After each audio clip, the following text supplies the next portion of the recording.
James Turner for the untouchable true school sports.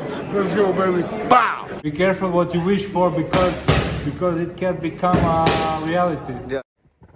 The untouchable true school sports empire, and y'all know the rest, man. Now listen, it's been a long time, probably about a year since I talked about one of my favorite fighters in all of boxing, and he's someone that you guys know if you follow me over the years that I am the president of the American Josh Taylor fan club. I've always loved Josh Taylor.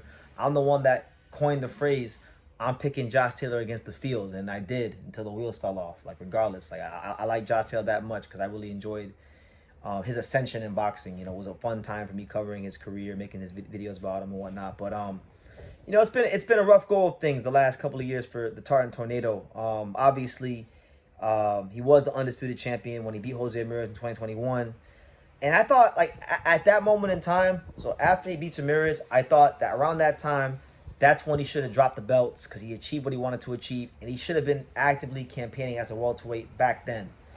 But he decided to fight Jack Catterall, who took step-aside money to allow the Ramirez fight to happen.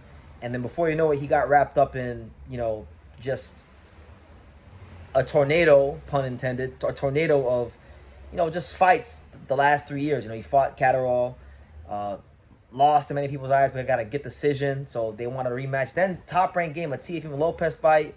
He lost that fight, looked not that great. And then he lost on paper to Catterall. So he hasn't really been able to recapture the form from that fateful night in May of 2021.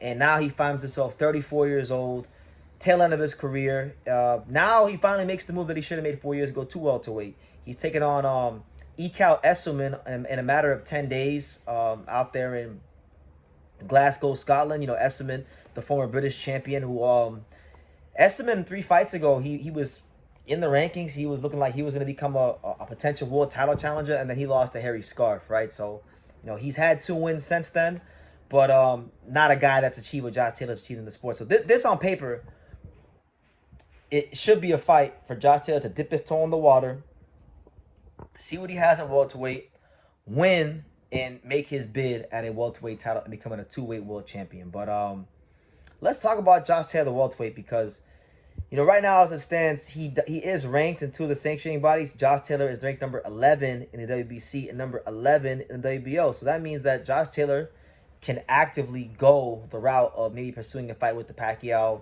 versus Barrios winner. If Pacquiao wins, Taylor was talking about fighting Pacquiao some years ago, so that's an option.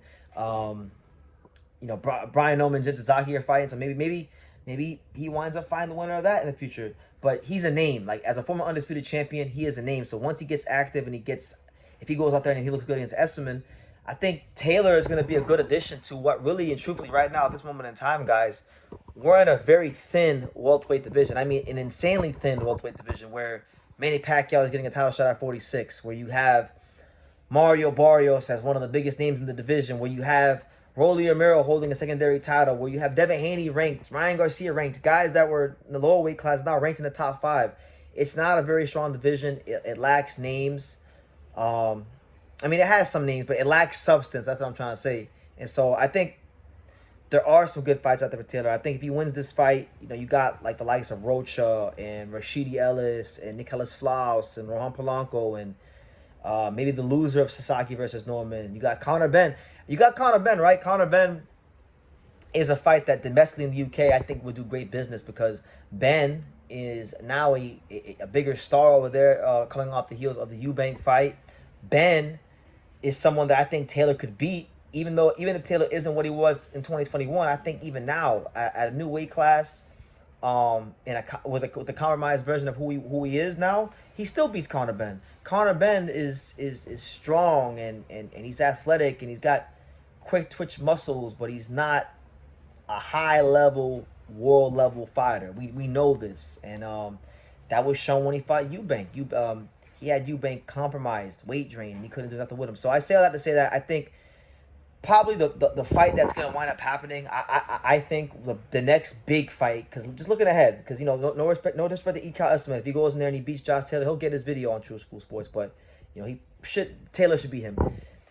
Taylor versus Ben is the fight I think he's in an angle for, because it's the easier fight to get. he's a match. I think he's still a matchroom fighter. Ben is a matchroom fighter.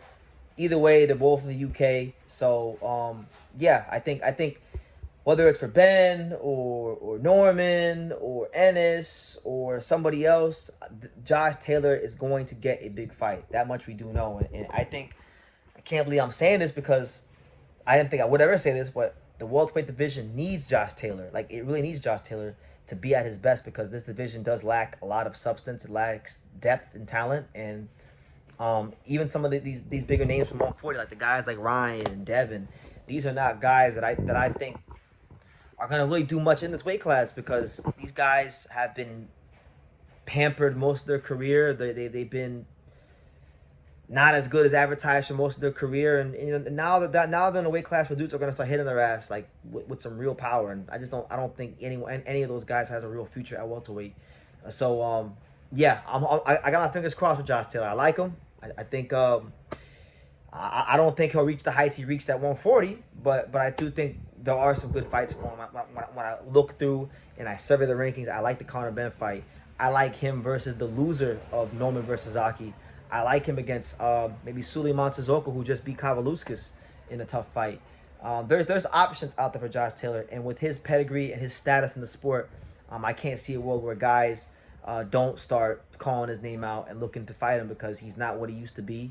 But he's still a name, and he's still got prestige, and he can still fight, and he's still a crazy, tough Scotsman with a lot of pride, who I think is going to give it his best foot forward to achieve this goal of becoming a two-division world champion. So those are my thoughts on Josh Taylor ahead of his fight against Ekow Essuman on the 24th, and I look forward to seeing how he fares against Ekow Essuman. So yeah, leave your comments down below. Make sure you guys take the time to subscribe, and like I say in every single one of these videos, you can love me or you can hate me, but I'm just a kid from Daniel. So until next time, take care, guys.